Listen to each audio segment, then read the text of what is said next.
که پس امروز میخوام وارد این قضایا بشم، هم بحث تولید توطئه که در رابطه با آقای منشه امیر و آقای دکتر امیر طاهری دو مثال زدم. خب میخوام حالا بگم که این داستان چیه. من بر اساس فرمول‌های ریاضی میخوام اثبات بکنم که این تئوری توطئه نیست، این خود توطئه است. به وجود داره، این مطالب هست، منتها چون اونا قدرت و روزنامه و تلویزیون و ثروت و همه چیز رو دارن، هر طور خودشون بخوان، ولی الان به انتهای خط رسیدن. الان هر کس مثل بنده یه دونه لپتاپ داره، یه دونه موبایل داره، گوشی موبایل داره، یه خبرگزاری هم هست. الان هیچ ثروتمندی منو تنظیم نکرده، هیچ کس من هر چیزی که خودم اطلاع دارم خودم دارم میگم. پس الان دیگه نمیتونن کنترل بکنن، مگر اینکه همچنان شما عادت کرده باشی از CNN خبر بگیری، از CBS خبر بگیری، بعد اونا رو بگیری که دیگه، یا مثلا نیویورک تایمز ببینید، تایمز لندن رو ببینید، BBC رو ببینید، کانال 12 اسرائیل رو ببینید. خیلی این کارا رو ما، یا مثلا شبکه‌هایی که اخیراً مثلا توی لس آنجلس و در انگلیس مثلا هست، VOA رو مثلا، حتی VOA یا من یه چیزی من نمیدونم، واقعا بعضی مواقع آدم متاثر میشه. شما یه تلویزیون هست وایس آف امریکا، نه این بخش فارسیش نه، کل اون شبکه‌های خارجی تا به چندین زبان خارجی اینا رو به یک کسی میدن که مثل زمان خاتمی، خاتمی وقتی رئیس جمهور شد اعلام کرد هر کس که در دفاتر انتخاباتی من آبدارچی هم بوده باید پست بگیره. من 3 تا آبدارچی سراغ دارم که پست ریاست گرفتن و ویران کردن اقتصاد رو، و لعنت بر خاتمی، چون اینو دیدم لمس کردم. میگم اگر دادگاه بیاد بگه آقا شما لعنت کردید بر خاتمی، دلایلت بنویس، من دلیل می‌نویسم میبرم و میگم شرطش اینه، میام اگر ثابت کردن خاتمی رو زندان بندازید. نفرین به این حیوان که روی 2 پا فقط راه میره و هر وقت مردم ایران میخواد سرگذشت خودشون رو، سرنوشت خودشون رو تنظیم کنن، مثل یک هیولا وارد میشه و مردم رو فریب میده. چوب 2 سر نجس، نه این طرف مردم قبولش دارن نه حاکمیت قبولش دارن. نفرین بر این بشر. خب من حالا شما حساب بکن اون وایس آف امریکا با اون عظمتش، یه کسی که توی دفاتر انتخاباتی دموکرات ها بوده، دموکرات ها برنده شدن، یه نفری که دیگه جایی نمیتونه، میگن حالا تو برو اونجا ویوی رو بچرخون، اونم میاد پارتی فلان اینا، میگه خب حالا ما اومدیم از کجا، و قطعا دیگه وقتی دموکرات ها باشن، قطعا دموکرات ها بدون اینکه بدونن کمک هایی از ایرانی های مقیم اونجا گرفتن که دستشون با دست حکومت اسلامی توی کاسه است، میان یه کسی مثل خانم ستاره درخشش رو میتراشن میذارن اونجا. اونم همه افرادی که تو رادیو تلویزیون ایران کار میکردن، من اونجا آموزششون دادم، میگم برو آقای سیگارچی به اونجا تو صحبت کن. سیگارچی روز اول میاد صحبت کنه، اصلا بلد نیست به اندازه من، حداقل بلد نیست صحبت کنه. من که کمترینم. اینقدر 15 سال تازه یاد گرفته، تازه اون کاری که اول دادن ندادن، الان دادن یه جای دیگه. من یادم میاد یه بار یک مجری بسیار با سابقه آمده بود، میخواست آقای سیگارچی بیاد کنارش، گفت این لبخند میزد، یعنی خودش میدونست که این حدش این نیست و 4 تا پرت پلا هم تعبیر میداد. این ویوه. حالا بریم تو BBC، اون وضعشون کاملا مشخصه دیگه. BBC پولش، درآمدش از وزارت خارجه انگلستانه. این همون کسی بود که آدرس خیابانا رو در زمان شاه میداد و ما رو برد، یک انسانی رو برد توی ما به ملت گفت برید نگاه کنید ما اونجا یه انسان می‌بینیم. همین BBC کرد. تمام بلاهای سر مملکت ما هم BBC ها. همین شبکه کانال 12 اسرائیل آدرس کوچه هایی رو که باید برن مردم تیراندازی کنن و به اصطلاح خلسلا کنن و اون ژاندارمری ها رو اینا رو همه رو اسرائیل داشت میداد. برین نگاه کنین. من موقع 13-14 سال سن داشتم، اتفاقا رادیویی داشتم، من اینجا گذاشتم رادیویی داشتم میچرخونم و همیشه کانال‌های BBC و اسرائیل میگرفتم و دویچه وله آلمان رو گوش میکردم. این اسرائیل نه یهودیا، ببین یهودی یه فرهنگ دیگه است، من این الان تفسیر میکنم. دولت اسرائیل قدرتی بالاتر از خودش نمیخواست و شاه بالاتر از اون بود و امروز الان داریم میبینیم میاد رو آسمان ایران، هر جا دلش بخواد میره، هر کار دلش بخواد میکنه. خب چرا؟ چون شاه نیست. اگه شاه بود اون ایوکسایی که خریده بود الان F-35 تو ایران مستقر بود، موشک‌های دوربرد تو ایران مستقر بود، گنجش تو اسرائیل میخواست پرواز کنه، از اینجا میتونست شاه بزن اگه بود. ولی اسرائیل که نمیخواست اینطور باشه، یه کار کردن که بره دیگه. حالا پشیمونن، پادششونه گرفتن. کی؟ این موضوع بحث امروز منه. یه خورده طولانی هم میشه، عذر میخوام، سعی میکنم دیگه از 45 دقیقه رد نشه. کی این بلا رو سر یهودی آورد؟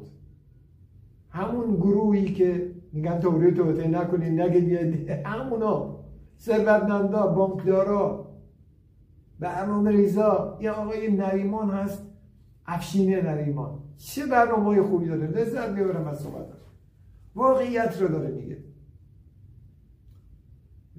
اخیراً هم بیماری شده بود، حالا رفت شده، عمل جراحی کرده بودن، آرزوی سلامت براش میکنم، ولی واقعیت رو میگه. حالا کی سرش زیر آب کنن من نمیدونم، چون واقعا افراد خوبی رو میاره باشون صحبت میکنه، دلایل خیلی منطقی میاره و واقعیت میگه. شما الان میرید توی این تلویزیون مال عربستان سعودی چی هست، اینترنشنال مثلا، من نمیدونم دیوانه نمیشن مردم از بس تکرار یک مطلب رو از این. و شما الان حرفای سال گذشته اینا رو بیارین که با حرفای امسالشون بذاری، ضد همه، ضد همه.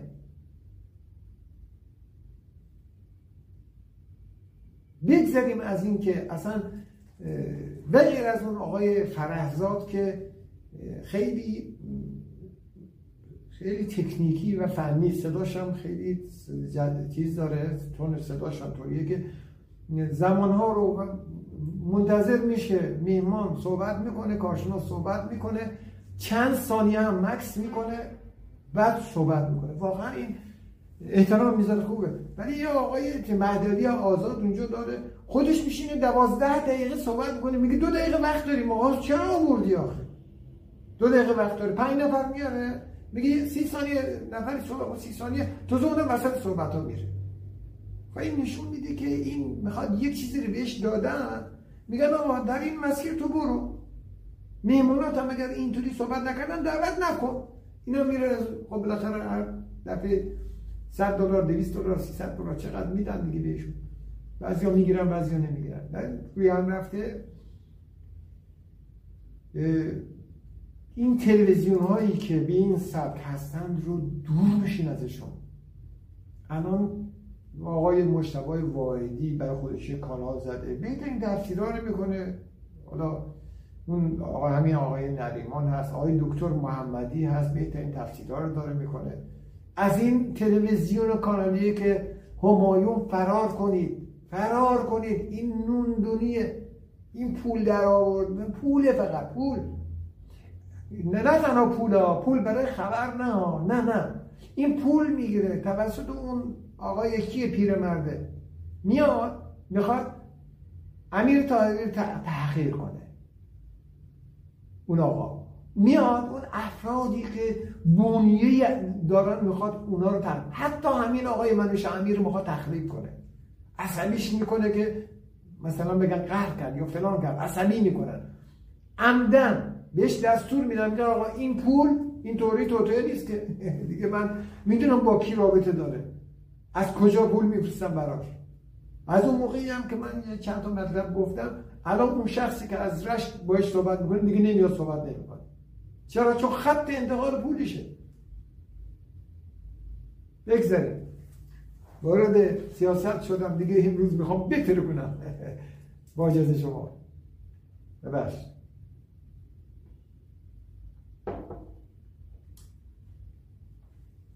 ما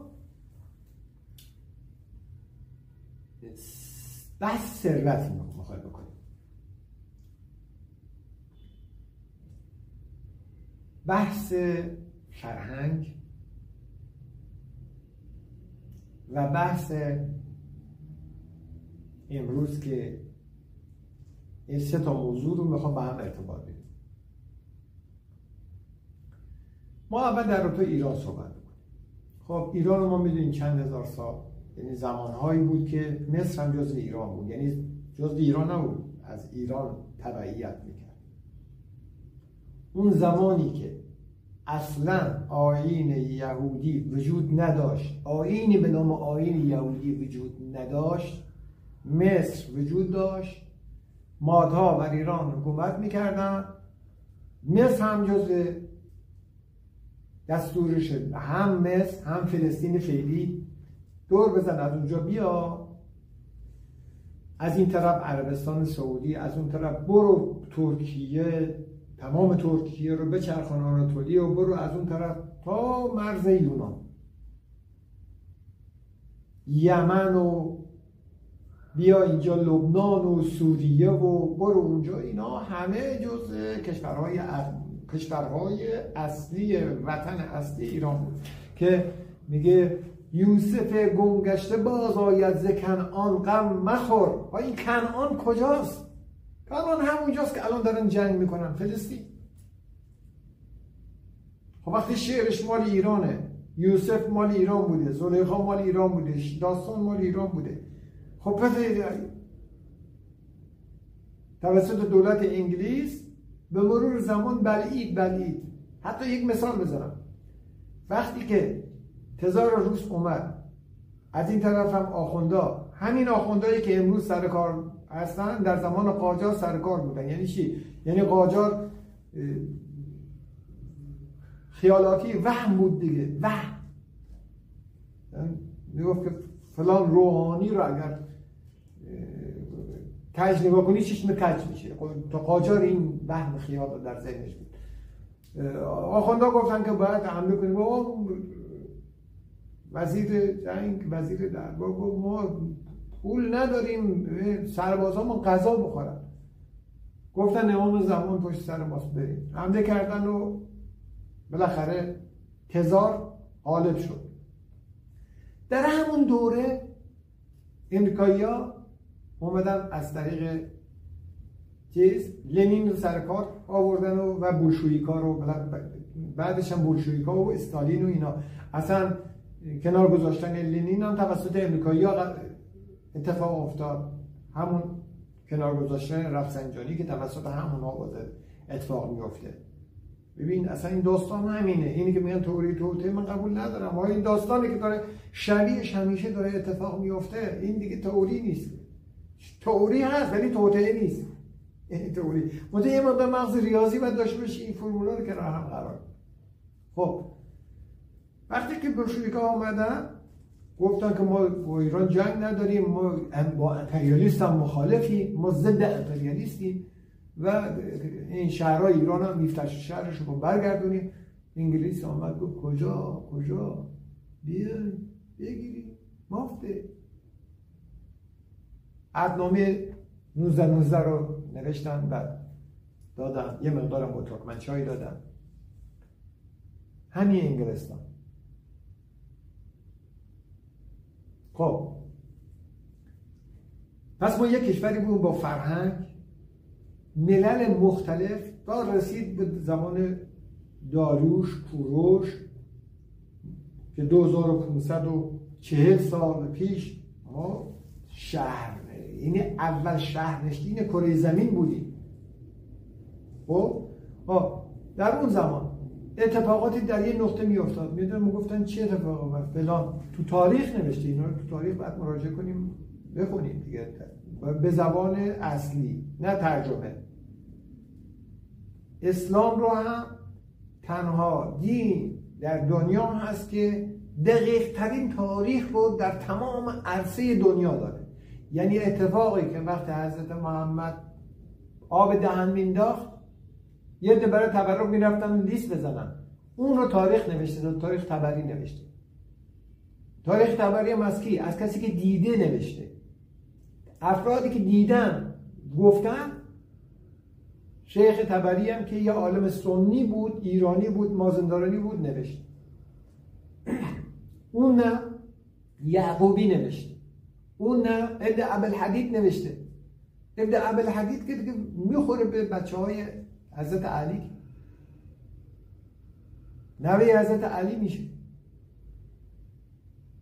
از اون بخون یه شعر در متن حضرت علی هم نوشته یا قول الباب الذي انهضته ادبا اکف 40 و 40 در رابطه با اون جنگ خیبر. خب این ابن ابوالحدید. بعد وقتی که میخوایم ما تاریخ رو نگاه کنیم، شعر میخوایم سردر حضرت علی بذاریم، میگیم ابن ابوالحدید این سروده، این شعر میگیم سردر حضرت علی میزنیم. چرا؟ چون در رابطه رشادت حضرت علی که قلعه خیبر فتح کرده صحبت میکنه. وقتی میخوایم تاریخی که اتفاق افتاده برخلاف اون گفته های مجلسیه که حدیث درست میکرد، 10 تومن 2 تومن 2 ریال به یه نفر میداد، هر که 1 میلیون حدیث شنیدم درست کردن آوردن از کل که این یک کتاب بنویسن. یعنی افرادی که اصلا نمیدونستن اسلام چه اتفاقات افتاده، افرادی که اصلا سواد نداشتن ولی طبع شعر داشتن، مطالب رو ردیف میکردن، یه چیزی درست میکردن، چیزهایی که اصلا اتفاق نیفتاده رو آوردن سر به جون این اسلام عزیز کردن و این چندین فرقه رو به این صورت چیز کردن. خب اون کتاب‌هایی نوشته که خیلی دقیق. خب پس ما 2500 سال پیش در منطقه جبل عامل دربا و درگیری هایی شده بود. در 3000 سال پیش آمدن گفتن چه اتفاق افتاده، چون تحت نظارت ایران بود، به داریوش کبیر فرستادن که چه اتفاق افتاده، که گفتن اونجا یه افرادی هستن یهودی هستن و این درگیری رو دارن، میرن اونجا توی منطقه که امروز میگیم فلسطین، اون موقع کنعان بود، دعوا میکنن، بعد میرن مصر، وطن اصلیشون اینجا، میرن مصر، هم پادشاه مصر اینا رو برمیگردن و اینا در آمده شد هستن. گفت اینا آیینشون چی هست؟ بیاین یه کتاب درست کنین بنویسین شهرنشینی شد، این اصول شهرنشینی رو به اینا یاد بدین. از دربار ایران برای اونا کتاب نوشتن فرستادن، این تو تاریخ هست. آقا موسی آمد رنگ خورد آب باز شد، اینا کجای تاریخ نوشته اینا رو آخه؟ آقا یه جایی باید نوشته باشه این تاریخ که اون موقع که بزرگترین تاریخ نویسان افلاطون هم اونجا بود، میتونست چیه؟ در یونان هم یه چیز نویسنده بزرگ حداقل در کتاب‌های اون بعد میشد که خون شد، همه مایا شد آقا اینا چی داستانی شد. حالا کیا این کارو کردن؟ اینی میخوام بگم، بس همینجاست. پس ما یه فرهنگی داشتیم غنی، شهرنشینی، قوانینی که امروز در امریکا دارن به روز میکنن، آپدیت میکنن، این قوانین در اون روز در ایران وجود داشت. از این هم بهتر. چرا؟ امروز این قوانین در ایران هست، در امریکا هست، ولی هر کسی که پول داشته باشه بتونه یه وکیل خوب بگیره، این قوانین میتونه تنظیم کنه که موکلش پیروز بشه. ولی اون موقع اینطور نبود. دقیق متوجه میشدن و عدالت رعایت میکردن. شهرها همه خوشسالی هیچ جا نبود، همه به صورت مساوی مالیات میدادن، همه به صورت مساوی، همه چیز سر جای خودش بود. تا رسیدیم در یک زمانی که برادرکشی در پادشاهان اتفاق افتاد. 1400 سال، 1450 سال، 40 سال پیش. پادشاهای ما اومدن، بچه های خودشون رو کشتن، مثلا به هم دیگه زنین شده بودن. و ضمناً ما یک مجلسی داشتیم که این مجلس در بابل بود، محل تشکیل شورا در بابل بود. بابل هم جز ایران بود، عراق، الان عراقه، جز ایران بود. در کسرا، طاق کسرا پایتخت ایران بود، در نزدیکی بغداد. خب ایران ضعیف شد دیگه، دفاع نداشت مثل الان. همین امروز، این همین امروز که ما این بلا سرمون اومده، یعنی یک کشوری که 1/8 خراسان ماست، 1/8 خراسان ماست، 1/80 ایران ماست، 1/10,000 ثروت ملی ما رو داره، 1 میلیونی منابع ما رو داره. یک همچین کشوری طوری شده که الان بیاد هر کاری که بخواد میتونه در مملکت ما بکنه. خیلی راحت میاد مناطق ما رو میزنه. الان هم خیلی راحت گفته آقا بله من میام. خب کیو بزنم؟ همینطور داره میگه آقای منوچهر امیر ما تصمیم بگیریم. حالا نه، آقای خامنه‌ای که آقای منوچهر امیر پریش بود، در درجه اولویت ما نیست، این اهمیت نداره اینو ما بزنیم. شاید ما خونش بزنیم بگیم که میتونیم بزنیم چون جای دیگر شاید زندگی کنیم. ما افراد مهمتر رو باید بزنیم. به این روز افتادی ایران که یک کشوری که 1/80 کشور ماست، 1 میلیون منابع ما رو داره، این کشور اینقدر حالا علت، خب اومدن هجوم آوردن به ما. بله، پادشاهی رو چیز کردن اونطوری که حالا تو تاریخ نوشته. حالا یه عده میگن لشکر مسلمین آمد 100,000 نفر را در تبریز کشت، 50,000 و 80,000 نفر را در فلانجا کشت، دخترها رو گرفت برد، زنها رو گرفت برد. خب گرفت برد که اینا والدین شما بود، برد تو چرا به خوشحالی؟ چون اسلام بود. اسلام که نباید بکشه، که دینی که دین خداست که نباید 80,000 نفر یک جا بکشه. چرا باید بکشه؟ دینی که منطق داره باید آدم بره دیگه بهش. و تا اگر این نظر رو داری، همین الان عربستان سعودی مگه اون دین از اونجا بلند نشده؟ مگه کعبه در اونجا نیست؟ چرا با اون جنگ داری؟ با چینی که اصلا خدا رو قبول نداره رفیقی. شما بلند میشی تو دنیا 5 میلیون فلسطینی وجود داره که 2 میلیونشون توی غزه هستن، 2 میلیونشون توی 1 میلیونشون هم تو سوریه آورن. 5 میلیون.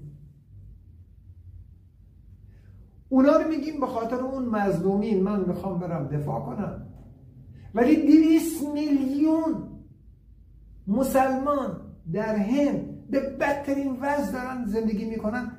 یک بار اومدی دولت هند رو یه چیزی بگی؟ در درمه چند صد نفر را آتیش زدن، زنده میرفتن و فیلم برداری شد و پخش کردن در همین درمه. یک بار اومدی یه بیانیه علیهشون دادی؟ مگه اونا مسلمان نبودن؟ مگه اویغورهای چین مگه اینا مسلمان نبودن؟ ببین اولین حکومت اسلامی در کره زمین در چین اتفاق افتاده. بعد از عربستان.